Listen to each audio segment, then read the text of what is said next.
65 വർഷം മുൻപ് കോഴിക്കോട് ദേശപോഷിണി കലാസമിതിയുടെ ആഭിമുഖ്യത്തിൽ അരങ്ങിലെത്തിയ ഈഡിപ്പസ് നാടകത്തിന്റെ ഓർമ്മകളിൽ അവർ ഒത്തുകൂടി. ആരാണെന്നല്ലേ? നാടകത്തിൽ പങ്കാളികളായവരെയാണ് ദേശപോഷിണി വായനാശാലയുടെ അങ്കണത്തിൽ ഒന്നിച്ച് ആദരിച്ചത്. അന്ന് അരങ്ങിലും അണിയറയിലും ഒക്കെ പങ്കാളികളായവരിൽ 3 പേർ മാത്രമാണ് കേട്ടോ ഇന്ന് ജീവിച്ചിരിക്കുന്നത്.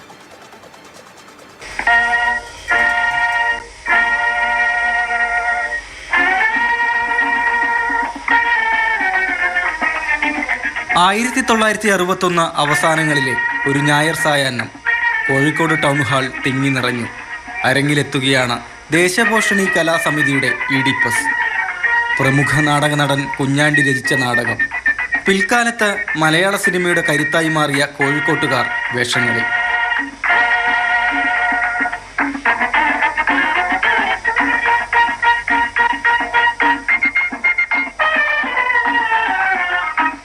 അന്ന് വന്ന ഈ ചെറിയ കുട്ടിയാണ് ഇപ്പോഴത്തെ ചേച്ചി അല്ലേ?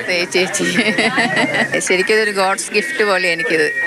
തീരെ പ്രതീക്ഷിച്ചില്ല, ഇത്രയും വയസ്സായില്ലേ. അപ്പോൾ ഈ ഇത്രയും വയസ്സായിട്ട് ഈ അവസാനം 72ാമത്തെ വയസ്സിൽ എനിക്ക് ഇതുപോലെ ഒരു ക്രെഡിറ്റ് കിട്ടുന്നത് ശരിക്കും ഞാൻ തീരെ പ്രതീക്ഷിക്കാത്തതാണ്.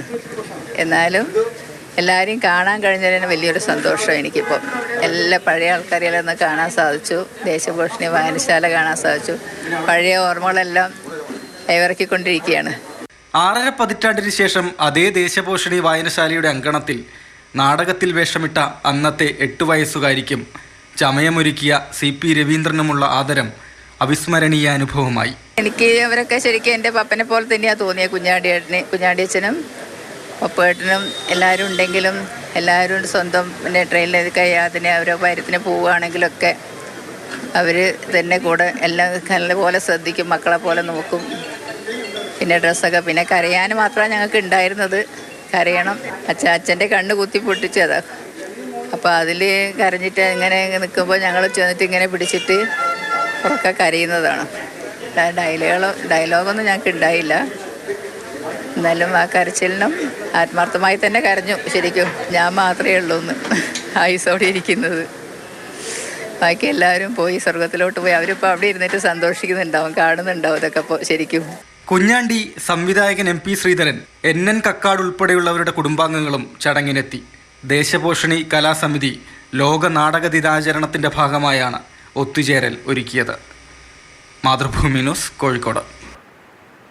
രാഹുൽ KV ചേരുന്നുണ്ട് തത്സമയം. രാഹുൽ, നമ്മൾ ഈ കോഴിക്കോടിന്റെ ഒരു ചരിത്രമെടുത്ത് പരിശോധിച്ചാൽ തന്നെ ഈ ഒരു സാംസ്കാരിക ചരിത്രത്തിൽ വളരെയേറെ പ്രാധാന്യം അർഹിക്കുന്ന ഒരിടമാണ് ദേശപോഷിണി വായനശാല. അപ്പോൾ അവിടെ മറ്റൊരു ചരിത്ര മുഹൂർത്തം കൂടിയായിരുന്നു ഈ 60കളിലൊക്കെ ഉണ്ടായിരുന്ന നാടകത്തിലെ അഭിനയിച്ചവരെ വീണ്ടും ഒത്തുചേർത്ത് അവർക്കൊരു ആദരവ് കൊടുക്കുക എന്നൊക്കെ പറയുമ്പോൾ വലിയ രീതിയിൽ കയ്യടി അർഹിക്കുന്ന ഒരു കാര്യമാണ്. പക്ഷെ അതിൽ കുറച്ച് വേദനിപ്പിക്കുന്ന ഒരു കാര്യം എന്ന് പറയുന്നത് പല കലാകാരന്മാരും ഇന്നില്ല എന്നുള്ളതാണ്.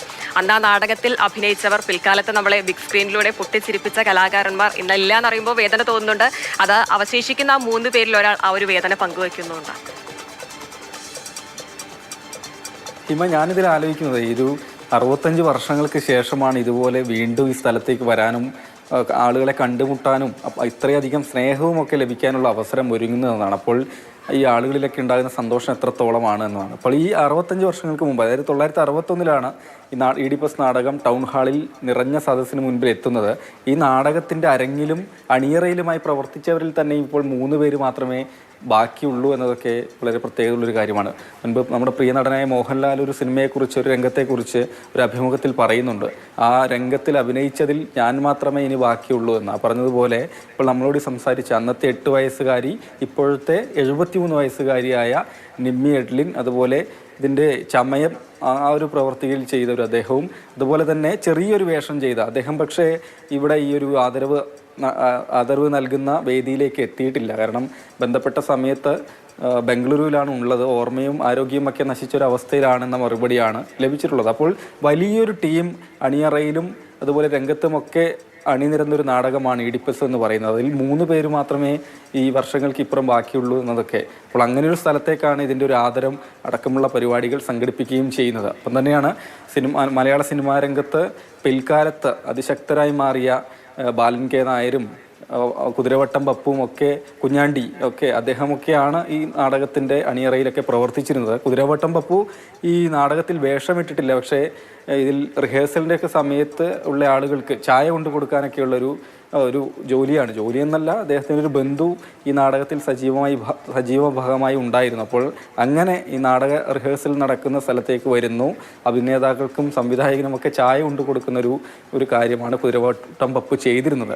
അപ്പോൾ നമ്മൾ ഇവിടെ വന്ന് ഇതിൻ്റെ അനുഭവമൊക്കെ നേരിട്ട് ഉള്ള ആളുകളോട് ചോദിച്ച സമയത്ത്, കുതിരവട്ടം പപ്പുവിനോട് ചായ വാങ്ങാൻ പോയ സമയത്ത് ചായക്കടയിലെ ആൾ ചോദിക്കുന്നുണ്ട്, അല്ല ഇങ്ങനെ ചായയും കൊടുത്ത് നടന്നാൽ മതിയോ, അഭിനയിക്കണമെന്ന ആഗ്രഹമൊക്കെ ഇല്ലേ എന്ന്. അപ്പോൾ കുതിരവട്ടം പപ്പു മറുപടി നൽകുന്നുണ്ട്, നമുക്ക് ഏതായാലും പിന്നീട് ഒരു അവസരമൊക്കെ വരുമെന്ന് പ്രതീക്ഷിക്കുന്നു. പിൽക്കാലത്ത് ആ അവസരം ലഭിച്ചു. ബിഗ് സ്ക്രീനിലൂടെ നമ്മളെ ഒരുപാട് ചിരിപ്പിച്ച ഒരു നടനാണ് കുതിരവട്ടം പപ്പു. ആ ഓർമ്മകൾ ഇന്നും ഉണ്ട്. ഇപ്പൊ ഈ ഒരു വേളയിൽ ഇങ്ങനെ ഓർക്കുമായിരുന്നു, എത്ര കലാകാരന്മാരാണ് നമ്മളെ വിട്ടുപിരിഞ്ഞു പോയത്. പക്ഷെ അവരുടെയൊക്കെ ഒരു പ്രത്യേകത എന്ന് പറയുന്നത്, ഈ കലയുടെ പ്രധാനപ്പെട്ട പ്രത്യേകത തന്നെ നമ്മളെല്ലാ കാലത്തും അവരെ ഓർത്തുകൊണ്ടേയിരിക്കും. അവരുടെ നല്ല ഓർമ്മകൾ, അവർ നമ്മളെ ചിരിപ്പിച്ച ഓർമ്മകൾ, കരയിപ്പിച്ചത്, അങ്ങനെ ഓരോന്നായി ഓർത്തിരിക്കും. ആ നല്ല ഓർമ്മകൾ കൂടിയാണ് അവർ ആ റിപ്പോർട്ടിലൂടെ പങ്കുവച്ചത്.